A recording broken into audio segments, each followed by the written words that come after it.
Everybody asking how we doing, say we good. Don't need no one to tell me how to live just like they would. It ain't their business, but they in it, I don't know why. Revolved around my life after I found another.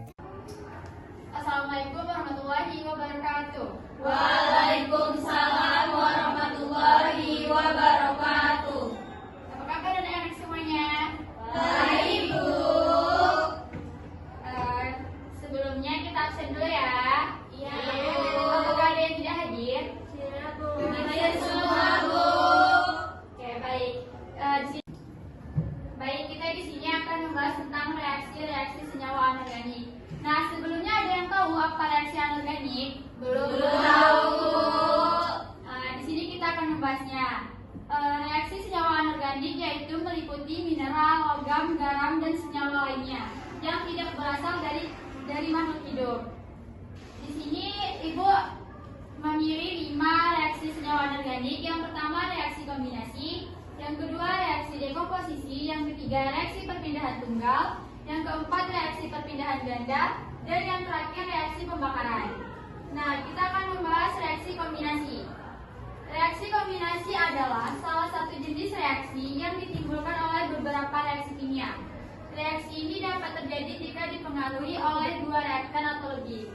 Contoh dari reaksi kombinasi yaitu pembentukan sulfur dioksida ketika sulfur dibakar di udara. Maka E solid ditambah O2 gas menghasilkan SO2 gas. Nah, ada yang tahu reaksi lain dari kombinasi? Silakan. 2Na ditambah Cl2 menghasilkan 2NaCl. Ya, betul. Selanjutnya yang kedua yaitu reaksi dekomposisi. Reaksi dekomposisi atau reaksi penguraian adalah suatu senyawa terurai menjadi 2 zat atau lebih. Dekomposisi biasanya terjadi akibat elektrolisis atau pemanasan. Contohnya yaitu hidrogen peroksida yang terurai menjadi air dan oksigen. Maka dia reaksinya 2H2O menghasilkan 2H2O ditambah O2. Yang ketiga reaksi perpindahan tunggal. Reaksi perpindahan tunggal juga dikenal sebagai reaksi penggantian tunggal. Adalah jenis reaksi kimia di mana satu unsur bereaksi dengan suatu senyawa dan menggantikan unsur lain dalam senyawa tersebut.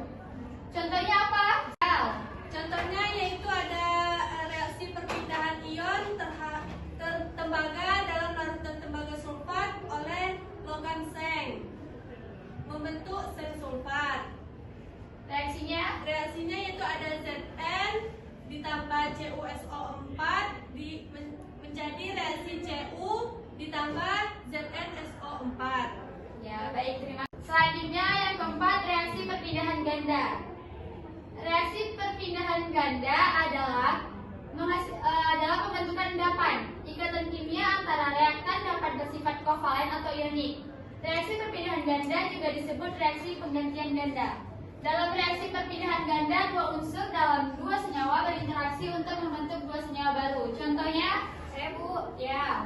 Contohnya itu reaksi perpindahan ganda terjadi ketika larutan kalsium klorida dan perak nitrat direaksikan membentuk perak klorida yang tidak larut dalam larutan kalsium nitrat, Bu, yaitu CaCl2 aqueous ditambah 2AgNO3 aqueous menghasilkan CaNO3 2 kali aqueous ditambah 2AgCl solid, Bu.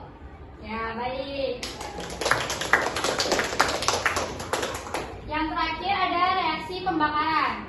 Reaksi pembakaran adalah proses kimia di mana bahan bakar bereaksi dengan oksigen dari udara, menghasilkan energi panas, cahaya, dan gas-gas seperti karbon dioksida dan air. Sebagai contoh, pembakaran metana CH4 dalam udara akan menghasilkan karbon dioksida atau CO2 dan air H2O dan energi.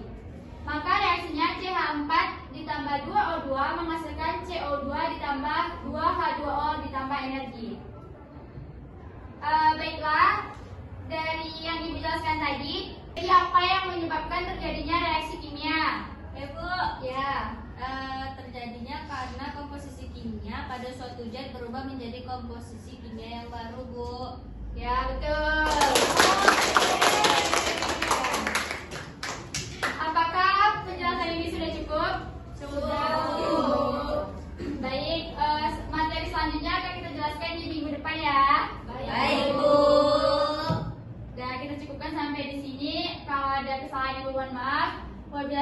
hidayah. Wassalamualaikum warahmatullahi wabarakatuh. Waalaikumsalam warahmatullahi wabarakatuh. Terima kasih, Bu. Everybody asking how we doing, say we good.